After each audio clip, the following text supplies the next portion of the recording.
एक फौजी की दिल छूने वाली कहानी। एक घर में एक बच्चे का जन्म होता है। सब खुश होते हैं। बच्चे को देखने उनके घर में फौजी आ गया। वो बच्चा 4 साल का हो गया। सब उसे कहते हैं कि बेटा तुझे एक दिन फौजी बनना है। वो दूर बैठे दुश्मनों को मार गिराना है। बच्चा 10 साल का हो गया। वो अभी से तैयारी करने लग गया। उसका एक ही सपना बन गया कि उसे एक फौजी बनना है। वह अब 20 साल का हो गया।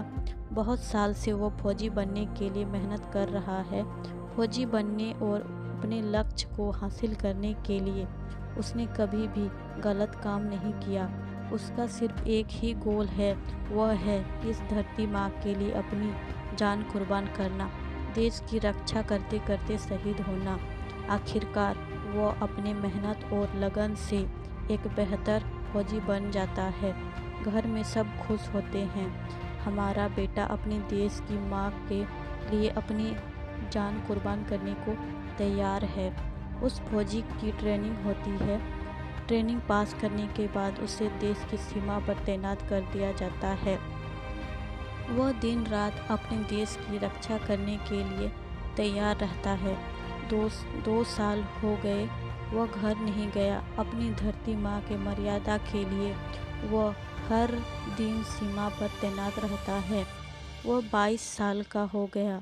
अब घर वाले उसके शादी के लिए लड़की ढूंढने लग गए और अपने बेटे को कहने लगे कि बेटा इस साल तेरी शादी करवानी है, इसलिए तू घर आ जा।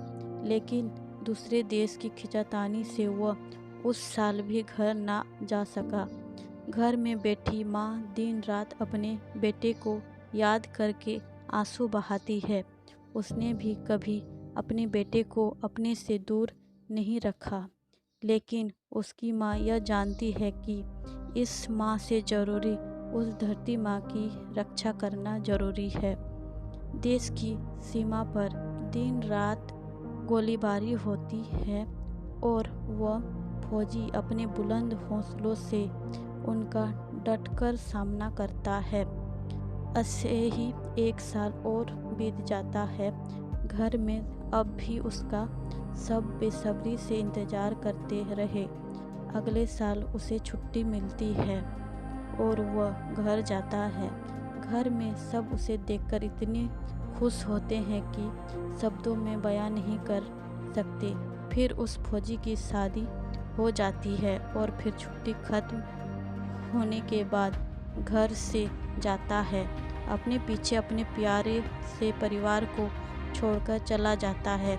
बाहर से सभी फिर भी खुश हैं कि हमारा बेटा फर्ज से धरती की सेवा के लिए जा रहा है। 1 साल बाद फिर से देश की सीमा पर गोलीबारी होती है और फिर से वो अपने घर की यादों को भूलकर अपने बुलंद हौसलों से दुश्मनों का सामना करता है। लेकिन इस बार दुश्मन से लड़ते लड़ते वो ही भी शहीद हो जाता है।